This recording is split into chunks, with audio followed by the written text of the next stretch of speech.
Halo Tribuners, Anda sedang menyaksikan live update petang bersama saya, Agung Laksono. Kami akan menyajikan sejumlah informasi menarik dari berbagai daerah yang akan disampaikan oleh jurnalis kami di lapangan. Inilah live update petang selengkapnya. Belum lama ini video seorang ibu hamil yang hendak melahirkan digotong warga melewati jalan berlumpur viral di media sosial. Peristiwa ini terjadi pada Sabtu 15 Januari 2022 di Desa Beringin Makmur 2, Kecamatan Rawas Ilir, Kabupaten Musirawas Utara. Mirisnya sang bayi tak dapat terselamatkan karena kondisinya sudah meninggal dalam kandungan. Sementara itu, ibunya dalam keadaan baik. Terkait kejadian tersebut, pemerintah Kabupaten Musirawas Utara akhirnya turut memberikan tanggapan. Dan saat ini kami sudah terhubung dengan jurnalis Tribun Sumsel, Rahmat Aizullah. Halo Rahmat. Halo Agung. Rahmat, bisa Anda laporkan bagaimana respon pemerintah terkait kejadian ini? Baik Agung dan Tribuners, setelah viral video yang memperlihatkan seorang ibu hamil digotong melewati jalan berlumpur di Desa Beringin Makmur 2, Kecamatan Rawas Ilir, Kabupaten Musirawas Utara, pemerintah daerah setempat kemudian langsung merespon viralnya video tersebut melalui Dinas Pekerjaan Umum dan Penataan Ruang langsung turun ke lokasi untuk melihat dan memastikan apakah benar jalan tersebut mengalami rusak parah, karena informasi sebelumnya jalan itu bisa dilalui kendaraan baik roda 2 maupun roda 4, tetapi karena kondisi sedang hujan sehingga jalannya menjadi berlumpur, kemudian ada peristiwa tersebut lalu viral di media sosial. Jadi Kepala Dinas Pekerjaan Umum dan Penataan Ruang Kabupaten Musirawas Utara, Amrullah, menegaskan bahwa setelah timnya turun ke lapangan, ternyata memang benar di lokasi tempat kejadian tersebut kondisi jalannya cukup parah rusaknya. Dan tim ini kemudian melaporkan kepada pimpinannya untuk disampaikan kepada Bupati Musirawas Utara bahwa kondisinya memang benar rusak parah. Jadi menurut Amrullah, jalan ini sebenarnya bukan tidak diperhatikan oleh pemerintah daerah, tetapi pemerintah daerah masih ada prioritas pembangunan infrastruktur jalan di tempat lain. Yang sekarang sedang difokuskan oleh pemerintah daerah adalah pembangunan akses utama jalan poros antar kecamatan maupun dari kecamatan menuju ibu kota Kabupaten Musirawas Utara. Sedangkan jalan yang viral ini adalah jalan akses menuju antar dusun dalam satu desa. Namun pemerintah daerah menegaskan bahwa jalan ini akan tetap diperhatikan dan akan tetap diusahakan untuk diperbaiki. Oleh karena itu, dinas terkait sudah setelah mengecek langsung, kemudian kondisi jalan ini akan dilaporkan kepada Gubernur Sumatera Selatan, karena Gubernur sendiri setelah viral ini merespon langsung bahwa beliau siap membantu untuk memperbaiki jalan tersebut bisa menggunakan anggaran dari bantuan Gubernur khusus atau Bangupsus Pemprov Sumatera Selatan. Demikian, Agung. Baik, lalu bagaimana dengan kronologi seorang ibu hamil hendak melahirkan ini digotong oleh warga, hingga akhirnya bayi yang dikandungnya ini tewas, Rahmat? Ya, jadi Agung, kronologi peristiwa ini dapat saya jabarkan. Pertama, kejadian ini yaitu pihak Puskesmas Beringin Teluk, Kecamatan Rawas Ilir, Kabupaten Musirawas Utara, mendapat informasi dari Kader Posyandu yang berada di dusun tempat tinggal ibu ini, yaitu di suatu kampung bernama Kampung Sungai Gulo, yaitu di Dusun 6, Desa Beringin Makmur 2, Kecamatan Rawas Ilir. Jadi setelah menerima informasi bahwa ada seorang ibu hendak melahirkan dan harus dibawa ke puskesmas karena kondisinya mungkin tidak memungkinkan untuk melahirkan di kampung tersebut. Kemudian pihak puskesmas menurunkan ambulan. Dalam ambulan tersebut sudah disiapkan dokter dan bidannya untuk menjemput ibu tersebut. Dalam perjalanannya, pihak dari Puskesmas Bingin Teluk ini melewati perjalanan yang cukup jauh, diperkirakan sekitar 1,5 jam untuk menuju dusun tempat tinggal ibu hamil tersebut dengan kondisi jalan yang masih tanah. Adapun memang ada beberapa titik yang sudah dikoral, namun beberapa titik lagi terdapat kondisi jalan yang parah. Kemudian setelah pihak Puskesmas Bingin Teluk menjemput ke dusun tersebut, tetapi petugas puskesmas dihalangi oleh kondisi jalan yang benar-benar tidak bisa dilalui karena saat itu atau beberapa jam sebelum itu terjadi hujan sehingga jalan ini menjadi berlumpur dan rusak parah. Jadi mobil ambulans tidak bisa melalui jalan ini. Kemudian pihak Puskesmas Bingin Teluk meminta warga di dusun tempat tinggal ibu itu untuk mengantar ibu itu ke titik yang viral tersebut, sedangkan mobil ambulans sudah menunggu.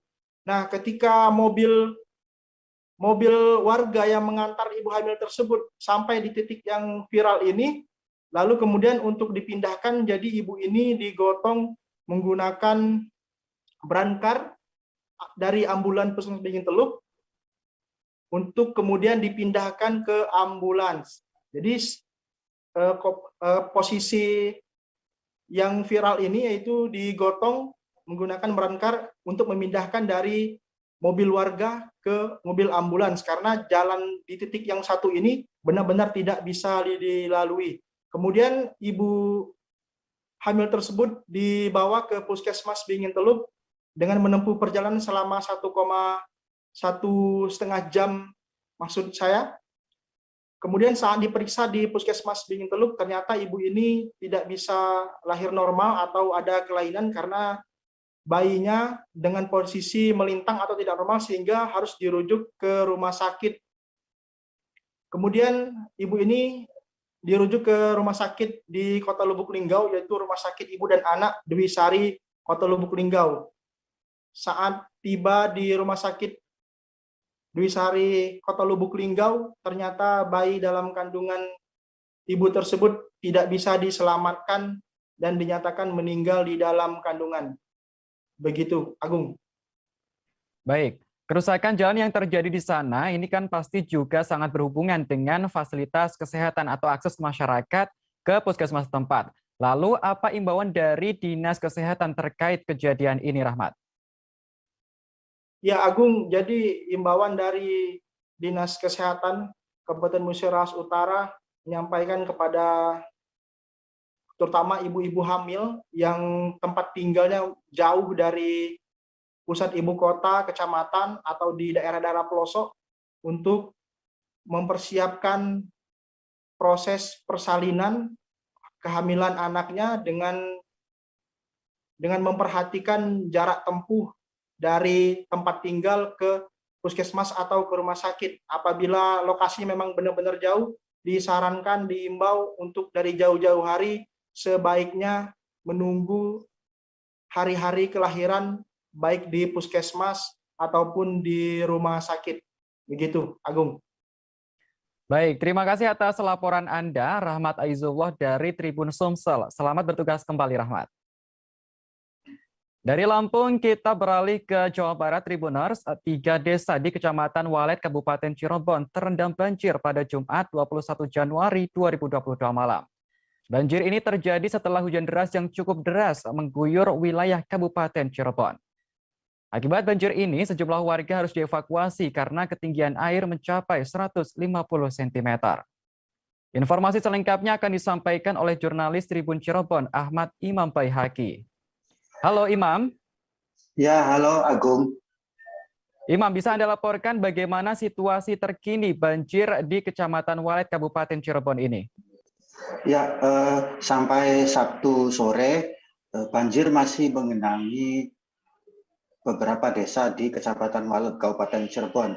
Bahkan air yang sempat mencapai ketinggiannya 1,5 meter kini berangsur surut, namun banjir masih merendam rumah-rumah warga, dan warga di beberapa desa di Kecamatan Walet memilih untuk tetap bertahan di rumahnya masing-masing yang kondisinya terendam banjir. Namun dari pihak pemerintah desa telah menyediakan posko siaga di balai desa untuk tempat pengungsian apabila warga kondisi rumahnya sangat tidak memungkinkan untuk ditempati. Dan dari informasi yang diterima dari BPBD Kabupaten Cirebon, pada Sabtu sore banjir mulai meluas ke beberapa wilayah lainnya karena di Kecamatan Walet sendiri merupakan daerah hilir, sehingga kiriman air dari daerah hulu sungai akan berpengaruh dan berpotensi menyebabkan banjir meski di kawasan tersebut tidak hujan. Demikian, Agung. Baik, lalu apa sebenarnya yang menyebabkan banjir ini di Kecamatan Walet, Kabupaten Cirebon, Imam? Ya, banjir di beberapa desa di Kecamatan Walet yang terjadi sejak Jumat malam kemarin dikarenakan Sungai Ciberes yang meluap. Pada Jumat sore kemarin, hujan deras mengguyur di hampir seluruh wilayah Kabupaten Cirebon dan membuat debit air meningkat di aliran Sungai Ciberes sehingga meluap dan akhirnya merendam ke kawasan permukiman warga setempat.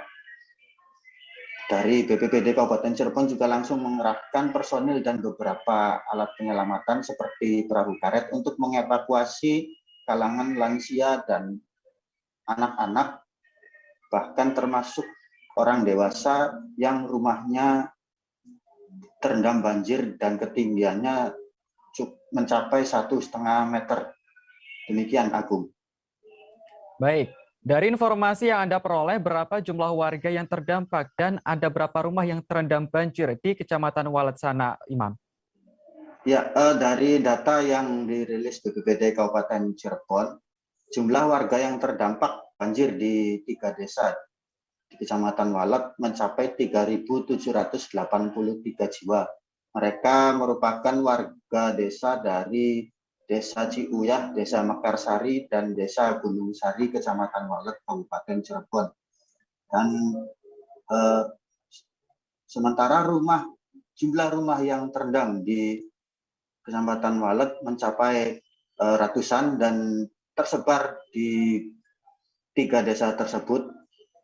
Dan saat ini di beberapa titik air masih menggenangi rumah-rumah warga, dan petugas gabungan dari mulai TNI, Polri, dan BPBD, Tagana, dan lainnya masih bersiaga di balai desa 3 desa tersebut untuk mengantisipasi adanya banjir susulan, sehingga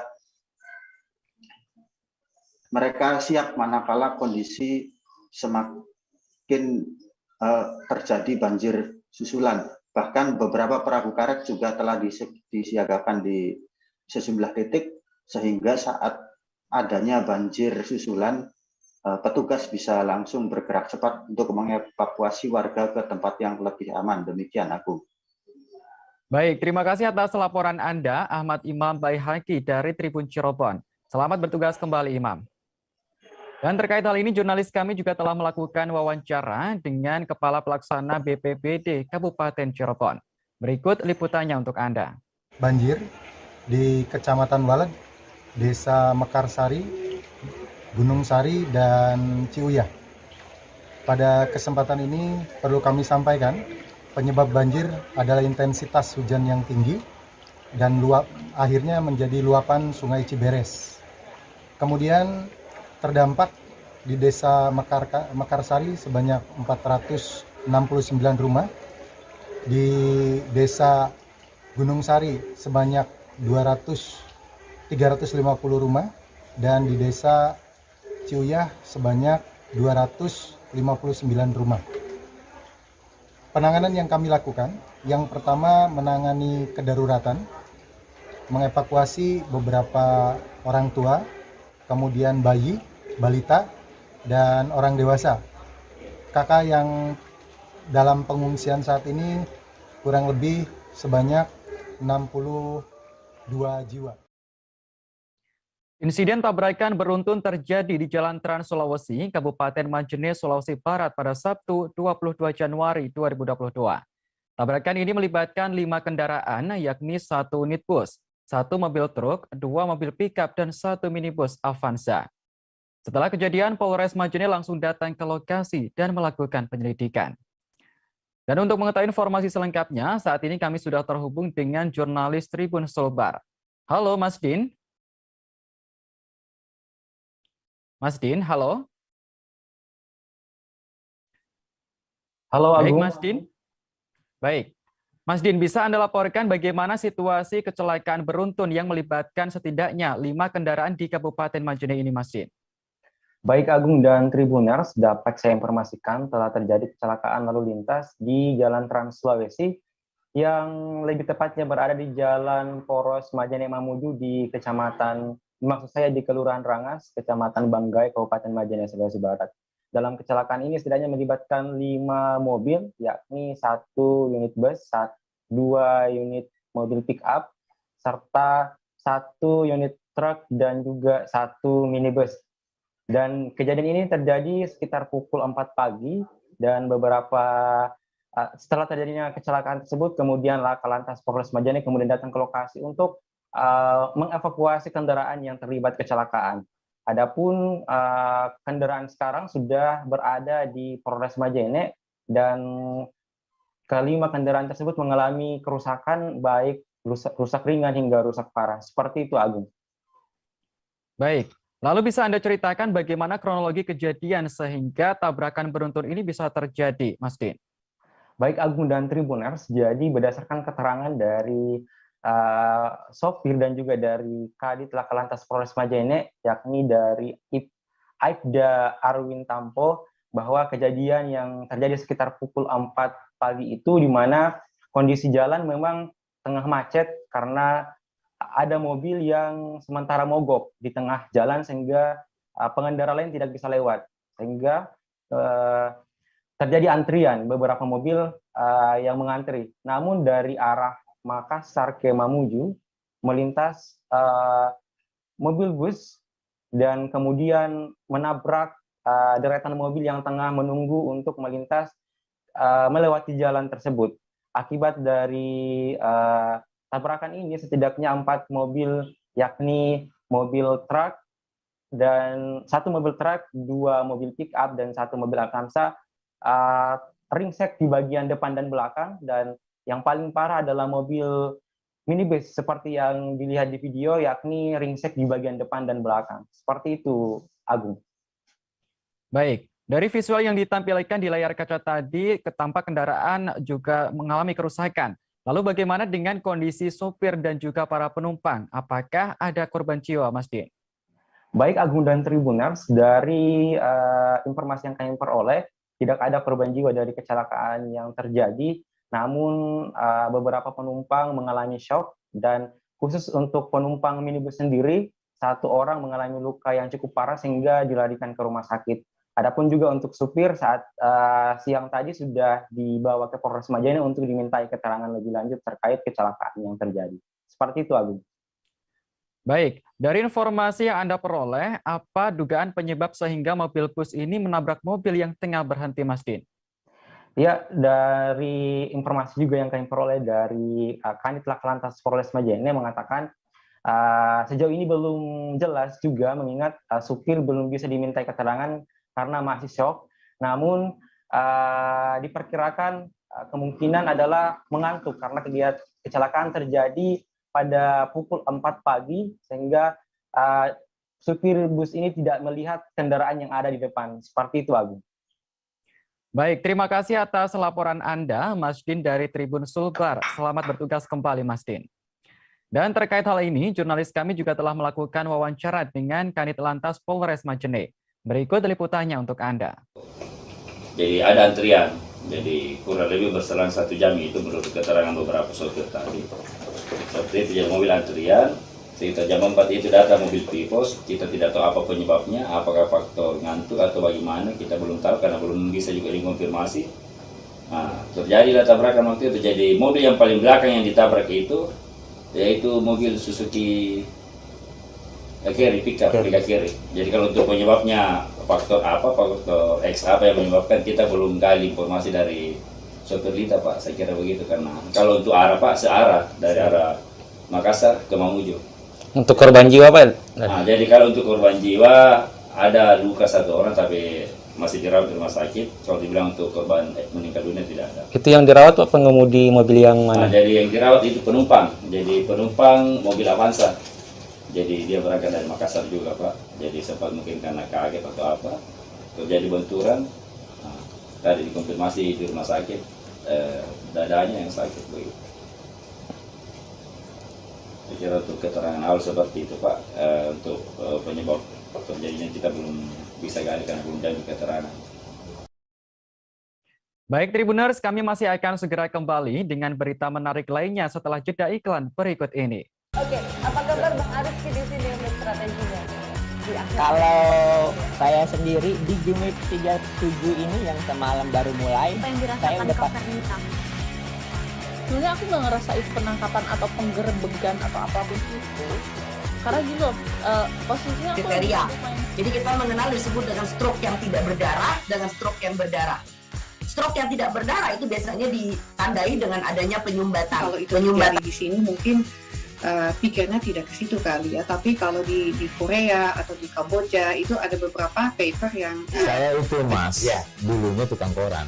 Oh gitu ya. Tukang koran. Ya, saya baca itu Pak. Tuh kan pernah baca kan? Ya. Jadi kalau saya jadi pangdam itu udah bersyukur banget. Si anak ini dijadikan sebagai tersangka begitu. Ya, kalau ini kita bicara yang di luar kasus Sebongombo ya. Dikenal dengan nama hujan shower, di mana terdapat batas jelas antara daerah hujan dan tidak hujan yang biasanya terjadi pada fase awal mature stage atau tahap berbahaya dewasa. itu Kang. Jadi mulai artinya terjadinya. Terima kasih Anda masih bersama kami dalam live update petang Tribuners. Gubernur Jawa Tengah Ganjar Pranowo menggelar temu kangen dengan Sultan Scalabra Kepaksian Pernong yang di Pertuan ke-23. Temu kangen itu disambut hangat oleh beberapa tokoh di sebuah villa di kawasan Batu Putu, Bandar Lampung. Di sela-sela pertemuan itu, orang nomor 1 di Jawa Tengah tersebut disuguhkan makanan khas Lampung, nyikwit. Dan informasi selengkapnya akan disampaikan oleh jurnalis Tribun Lampung, Kiki Adi Pratama. Halo Kiki. Halo rekan Agung. Kiki, bisa Anda laporkan bagaimana suasana pertemuan antara Ganjar Pranowo dengan Sang Sultan ini? Baik, untuk suasana pertemuan antara Pak Ganjar Pranowo dengan Sultan Scalabra, Bapak Edward Sapeno sangat riang gembira ya, disambut oleh tokoh adat Lampung itu dengan busana-busana dan tarian-tarian khas adat Lampung. Kemudian juga kedatangan Pak Ganjar itu disambut dengan silat ya, silat Lampung yang dipertunjukkan oleh para tokoh-tokoh adat Lampung yang memang sudah ada di situ. Begitu rekan Agung. Baik, dari visual yang ditampilkan tadi terlihat di acara tersebut juga tampak ramai. Lalu siapa saja tokoh-tokoh yang hadir di sana? Kiki. Baik, untuk kehadiran para tokoh-tokoh Lampung tentu sangat banyak menyambut antusias kedatangan Bapak Ganjar Pranowo. Salah satunya ada Bapak Herman HN selaku Ketua Nasdem Provinsi Lampung yang juga mantan Wali Kota Bandar Lampung 2 periode. Kemudian juga ada Bapak Edi Irawan yang menjadi sebagai Ketua DPD Partai Demokrat Provinsi Lampung, dan ada juga Ketua PSMTI dari Marga Tionghoa dan dari Marga Batak, kemudian dari suku-suku yang lain.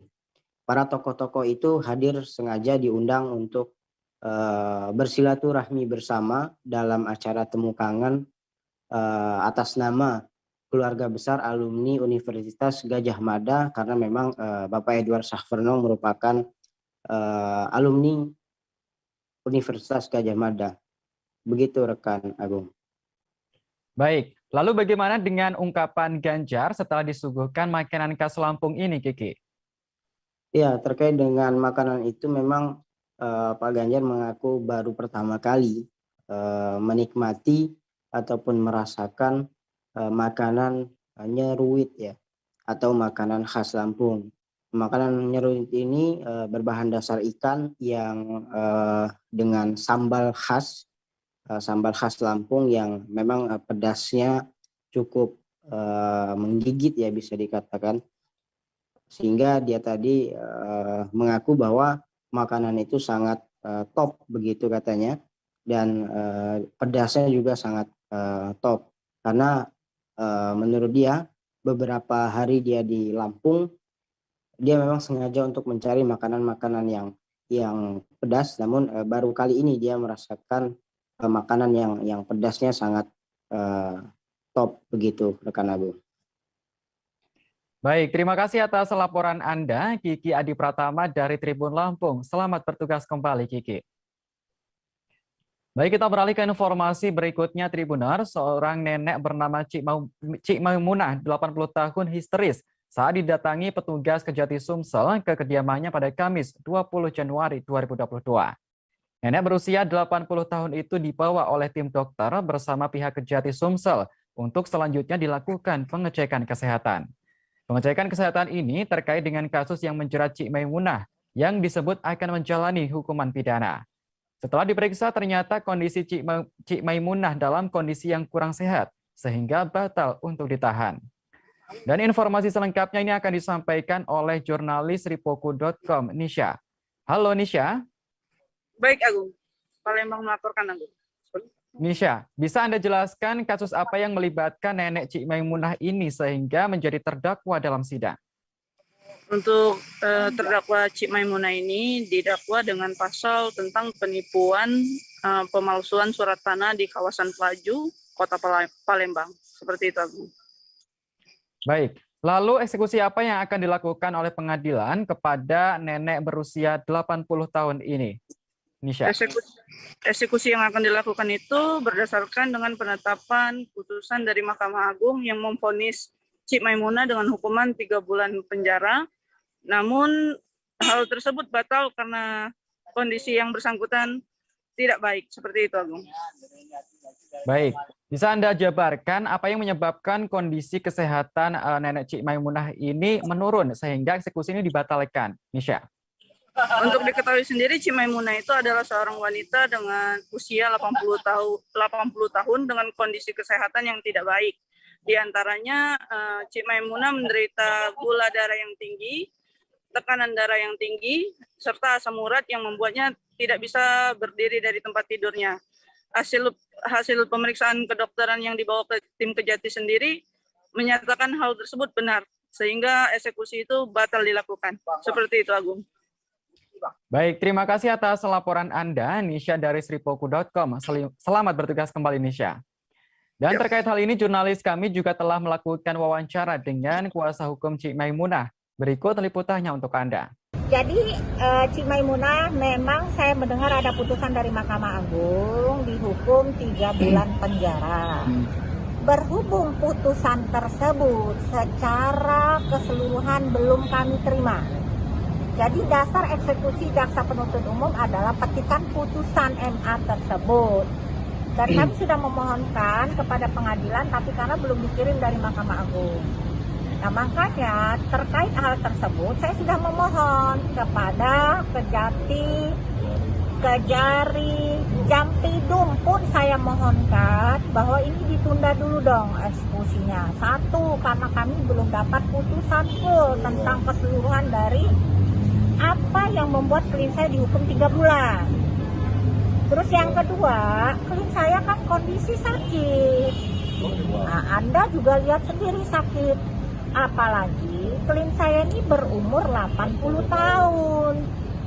Layak nggak dipidana umur 80 tahun?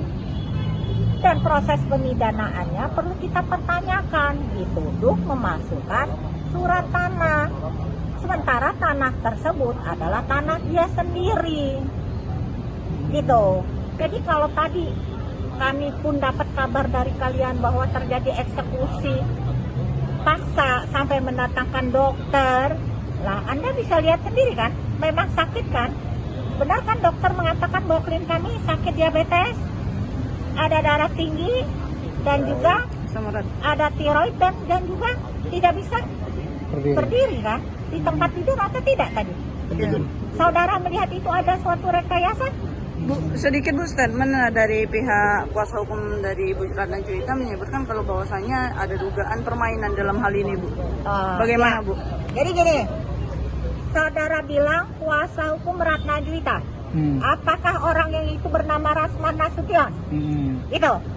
Jadi saudara catat ya, Rasman Nasution itu kalau ngomong, kalau statement di media, pecah kaleng rombeng. Kaleng rombeng, mamang itu kalau ngomong, kalau Palembang tuh mamang itu baik gitu tersebut. Nyaring, greng, tapi tidak jelas galau. Yang bersangkutan juga menyebutkan kalau bakal datang ke Palembang dan membawa dokter untuk memastikan keadaan. Apa bawa mau dokter dari mana? Berarti dia meragukan dokter tadi dong. Dokter tadi bukan kami yang sediain kok, jaksa kok. Jadi yang kaleng rombeng itu kalau ngomong yang benar gitu loh. Benar nggak? Apa nggak dia yang kerjasama yang kami bisa duga? Putusan kok dia udah pede banget bahwa klaim kami pemalsuan. Kami sedang usut nih. Kami juga sedang usut. Kolusi dia sedang usut. Apalagi dia ngomong di media mafia tanah. Seenaknya aja. Sementara klaim dia itu tanahnya di 8 ulu. Dipindahin ke 16 ulu. Dan ini kami akan lapor. Baik Tribuners, informasi tadi sekaligus menutup jumpa kita dalam live update petang kali ini. Jangan lupa untuk terus perbarui informasi Anda di kanal YouTube Tribun News. Saya Agung Laksono pamit undur diri. Terima kasih dan sampai jumpa. Jangan lupa like, subscribe, dan share ya.